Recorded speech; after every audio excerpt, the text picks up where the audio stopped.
Welcome to the men's room, to the men's room. Men's room. We got the answers that you wanna know. Let's make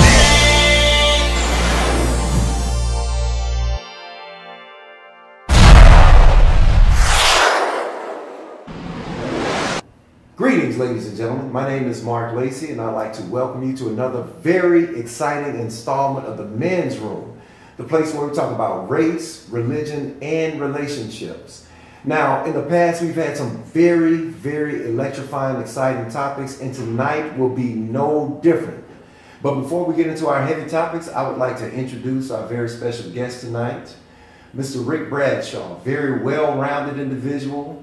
He's married, saved, combat veteran, a proud graduate of Tennessee State University, and a Huntsville native. But last and certainly not least, he is the owner of Alabama Concrete Magazine. Welcome, Rick, and please tell us a little bit more about the magazine. First of all, how's it going, everybody, tonight? The magazine basically is a platform for small to medium business here in North Alabama, but it also caters to all genres of music as well. So it's a double platform for the businesses, but we also are able to cater with music as well, like fashion, art, life. Okay. And before we jump right into our topics, I'd like to introduce a very talented Men's Room cast, Mr. Chris Deputy and Mr. Travion Smith. Good evening, gentlemen, and welcome back. Yes, sir. Good evening. All right, let's jump right to it, shall we? Everybody ready? Everybody stretched and warmed up and ready to go? Let's go. All right, let's get at it. All right, we know that everybody and their mother nowadays has a social media account.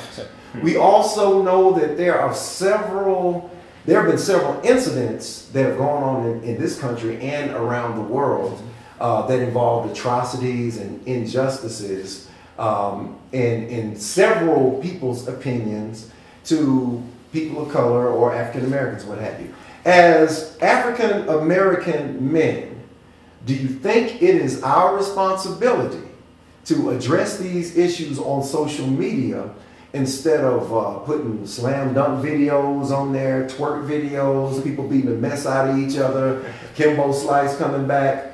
I don't necessarily feel it's a responsibility as much as it is a right. Basically by saying that means it's at your discretion. I don't feel like you necessarily have to do that, just like you don't necessarily have to post something that's not in the best taste. It depends on a lot of different things. I think where you are in the community, how influential you are as well. I think that's probably the most significant thing. If you're somebody who's, you have a lot of people that really look up to what you're saying, they cling on to a lot of what you're saying, like maybe a pastor or...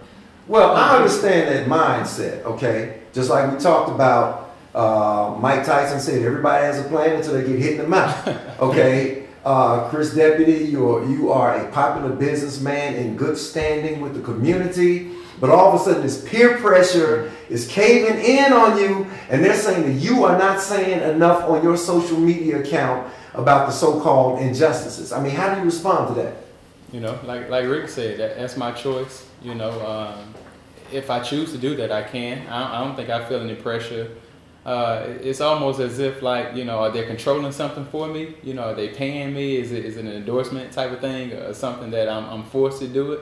I mean, we can go to anybody and say, hey, you need to comment about this. There's a lot of situations that goes on. So it's still, once again, my choice. I don't think I feel any pressure or will feel the pressure of it. Just here recently, I think in a couple weeks or months, we had signs where a lot of African American churches had signs up in front of their church said Black Lives Matter, which I totally agree. I was all for that. I actually attended our service that catered to that. I think all lives matter from that standpoint. But I think as a leader, I think it's your right, if you have influence on people, to say things that you feel strongly that you believe in. So if it's injustice out there, if I feel that the black community is being disrespected, from that standpoint, I may say some things, but I think I pick and choose. I think you don't have to come in on everything that's going on. I think you pick and choose what you want to say, and then just go from there. But I think it's as a leader in the community, I think it's your right and your due diligence to make a stand and just stand up for what you believe. So in essence, in wrapping this up, it's all about, number one, taking initiative, being responsible and recognizing at the end of the day, regardless of who's barking in your ear, the choice is yours. Absolutely. Bottom line. Exactly right. Absolutely, I totally agree on that. Hello guys, we want to introduce you to our new segment of the Men's Room discussion, which is our grooming and fashion. We have some great tips for you guys, so stay tuned. So guys, there's another interesting topic that we want to bring up, a new segment rather, which is the grooming and fashion. I'm absolutely excited about this because this is what I do on a daily basis. Everybody knows I'm a professional barber, and I get excited about this topic. And so I'll go right into it with some of the grooming tips. And one of the things that guys like to ask me about in the shop is things like shampoo. You know, how should I shampoo my hair? Because when they sit in my chair, I tell you, I see a lot of things. You know, I see dandruff, I see some stuff that I'm scared of, you know, and I try to be professional about it, but it's tough sometimes. I don't know what to do myself. But anyway, what I would say about the shampoo is that you want to find a good shampoo that's natural. I don't want to say particularly what shampoo you should use, because I don't want to offend some companies or what have you. But you want to find a natural, and some natural ingredients are things like, shea butter, some things like that, certain type of oils like coconut oil or... What about olive oil? Olive oil is good, you know, but there's a lot, you want to just look at natural things. And so another thing too is with the conditioners that you use. Also, you want to look at natural ingredients and conditioners as well. Leave-in conditioners are great, you know, for your hair. Some of the things that I use is leave-in conditioners. How do you go about judging which tool to use in shaving? Most of the old school, older gentlemen, you notice that they would shave almost like every day or every other day. That was to prevent the hair bumps. You know, usually that's the way that you get those bumps, is that when you don't shave often, once you start using it. So for some people, the skin is great with the clippers or with the straight razor. But I will say this, make sure that it's a clean razor. Let me ask you this. When it comes to shaving, not just face, obviously I'm bald. I've heard that from different barbers, as far as the direction in which you shave, do you go against the grain? Do you go with the grain? Or I think you're going to get a better shave if you do it both ways versus just doing it one way. Okay. Because if you do it maybe one way, you still can kind of feel a little stubble there. And then, I mean, also a good shave doesn't always mean that it has to be like super smooth at the same time, because some people's skin is not able to get that close. All right, this last segment, fellas, we're going to talk about relationships. We're going to get right into it. The first question, should a woman lose her victim card if she goes into a risky situation that's immoral?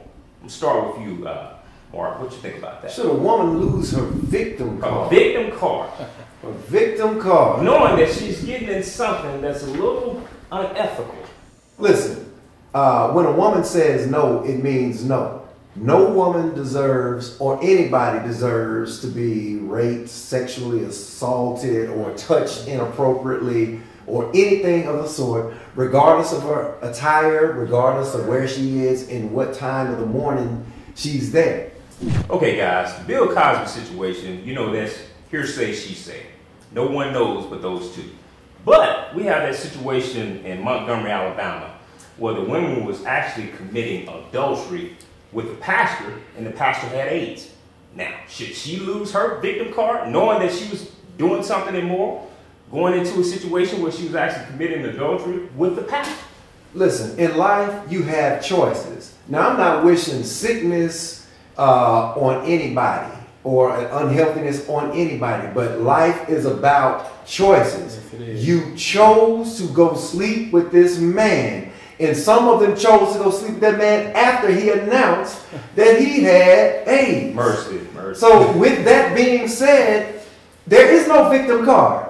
That word victim and card should be tossed out of the Webster's Dictionary, abridged, online version, and all of that. You made a choice, woman of God. You took your miniskirt, having behind, up in that man's house, and you gave it up. And you committed adultery. And this is after he announced that he had AIDS. That is your choice, and you got to live with it. I just hated that the men always take the fall for everything. You know, we always blame the men, you know, but these women, they entice you, you know, they seduce you, they do so many things to lead into a situation, but we always catch the fall. So I think that the women lose their victim cards. You know, I don't think that you can play victim after knowing, first of all, he's a pastor. 2, he's married, you know, or you can change that around and say he's married first and then he's a pastor, and then he comes out about the AIDS. So now we feel bad for the ladies. You know, I mean, You know what, man? As far as I'm concerned, that's 2 consenting adults. Right. Bottom line. Ladies and gentlemen, we would like to thank you for joining us for another very exciting segment of the Men's Room. Hey, and if you have any questions, be sure to hit us up on the email, themensroom2014@gmail.com. Now, you heard the topics. We talked about the African American male's responsibility to answer injustices on social media. We talked about grooming tips. And we also talked about women playing the victim. Now, how can you stray away from that? We want to hear from you. Welcome to the men's room.